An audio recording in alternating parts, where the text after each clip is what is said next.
Hi, this is Scott Bradfield. It's week 5 of writing novels or novel writing, and this week I thought we'd try to talk about the danger of getting too far inside our characters when we're trying to depict good, strong narrative scenes. I used the image of quicksand this week, and it is a quicksand I see many writers, particularly my students, getting sucked down into when they try to use their characters to tell me lots of information that I don't need to know. And I picked this particular Brian Moore novel, even though it's not one of his strongest books.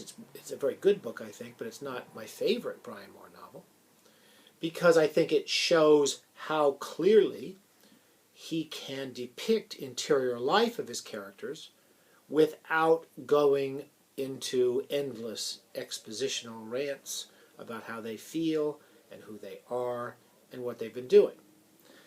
There's a famous book, everybody knows this book, Ulysses by James Joyce. And the term was coined in maybe even by Joyce, as I recall, but it may be by his critics, his scholars, that of stream of consciousness. And there are passages in Ulysses which feel like you're in the head of the characters who are seeing the scenes, particularly the last chapter, the Penelope chapter. Now, this is often used as an excuse by many people, particularly bad writers and people who haven't learned how to write, as a reason to tell the reader everything that's going on in the heads of their characters. That's very, very hard describing the interior life of your characters.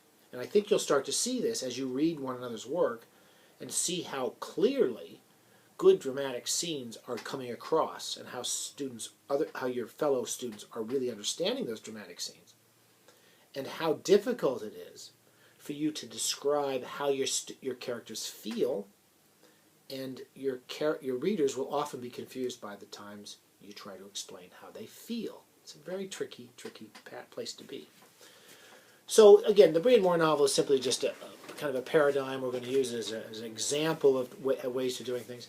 And one of the things I like about Moore's books is every book, technically, he comes up with several very, very good ways of telling his story without getting caught in that quicksand. I'm always amazed. I reread these books over and over. I teach them a lot, and I'm always quite fascinated by how sensibly he avoids these problems.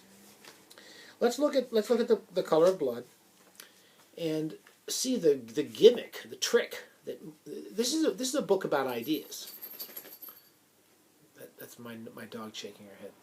This is a novel about ideas, and there's a very complicated set of ideas about politics and about religion that are occurring in this book.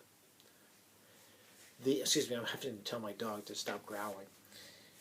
It's very complicated intellectually, this book. But Moore tries to keep that narrative very clear, and he does it by placing us very firmly in the point of view of this Cardinal Bem. One of the things he uses is the notion that Bem is talking to his God. You'll notice, as often as possible, rather than tell us how Bem feels, Moore tries to put us into a dialogue between Bem and God. It's a great way of expressing how Bem is feeling and why he's doing what he's doing. It's a very good gimmick, and it's also true to the character. So it's not just a gimmick, it's actually an expression of the character. Look at page 23. It's quite an important scene. Bem has come home, and he feels guilty that his servant, or his driver, Joseph, has been killed. And he's going to bed, and he's trying to figure out how to deal with these problems that have been occurring. And look at what he does. He tries to give us an expression of Bem's interior life, not as a writer telling us, oh, Bem felt really bad, Bem was feeling guilty because his servant had been hurt, Bem was a good man who really believed in the Catholic Church. We don't need to be told anything. We simply hear Bem talk to his God. Look at page 23. At the far end of the room was a small prie-dieu. A red votive candle burned there under a lithograph, of the bruised Christ face found on the Turin shroud. He knelt at the prie-dieu and bowed his head. Examination of conscience. I lack all charity. Tonight I was arrogant in my dealings with Henry Krasnoy. Also, I allowed myself to enter into collusion with Father Malik by my spiteful, malicious remark. I led him to mock one of your archbishops. And Joseph, did I accept your will? Should I not rejoice that Joseph has gone to join you? Also, I should remember that 2 men, not one, died tonight because of me. That man who tried to kill me. Grant him peace, O Lord. I am your servant, created by you. All that I have through you, all that I have through you and from you. Nothing is my own. I must do everything for you and only for you. Tonight at the meeting I was obsessed by politics. I thought of the danger to our nation. I did not think of the sufferings we cause you by our actions. My fault, my most grievous fault. And he closes that chapter. That's a very powerful closing to me. There's a number of things that we're getting. First of all, he sets up the scene very, very visually, sitting him down, the votive candle, the Turin shroud image, and we sit down and we see where he is, and then we go straight into his consciousness as he speaks to his God. He speaks his doubts about Joseph dying. I should be happy that he's dead, but I'm not entirely happy. I feel guilty. And it brings us the complexity of this character without telling us anything about him. Without an author telling us how he feels. We're hearing him speak, and we're hearing the doubt and indecision in his voice. That's a great idea, to do interior life and interior thoughts. Look at, here's another nice passage on page 74. And one of the things we need to remember is that Brian Moore was raised as a Catholic and walked away from the Catholic Church completely. And almost all of his books are about people who walk away from the culture they were raised in, and particularly from the Catholic Church. He totally rejected all belief in God and in Catholicism, and yet he was very interested in writing about people who still believed in that faith. He's not critic. Bim is not treated ironically. He's treated as a full human being who believes in his God and who believes in his church and who wants to do well by it. And that interests Brian Moore. The faith, the notion of faith. And but he doesn't try to tell us, the whole book is not about, gee, the Catholics are terrible, or we should all hate Catholicism. The book is about a Catholic man who's trying to do well. Look at page 74, and I'll finish this up next week, but I want to show you one more scene. Now again, we're going to see interior reactions of Bim as something quite striking happens to him. And quite emotional happens to him, but we're not going to be told about his emotions. We're going to see things clearly, crisply, as we move through a scene. Remember, Brian Moore was a big... Alfred Hitchcock liked Brian Moore's work a lot, used him on a film. He's using all these interior dilemmas, and he's visualizing them. This is on page 74 when he's trying to go see Father Lay. He goes into that church.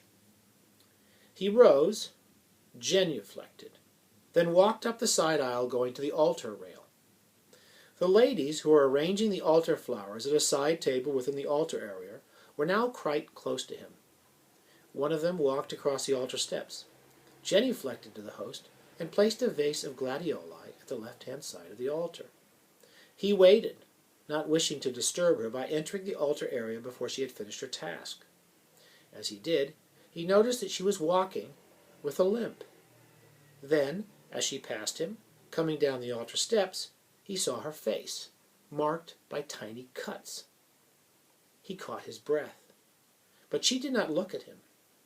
She went to the side table and, picking up the wrapping paper and the discarded leaves of the gladioli, turned and went in through the sacristy door at the side of the altar. Quickly, he genuflected.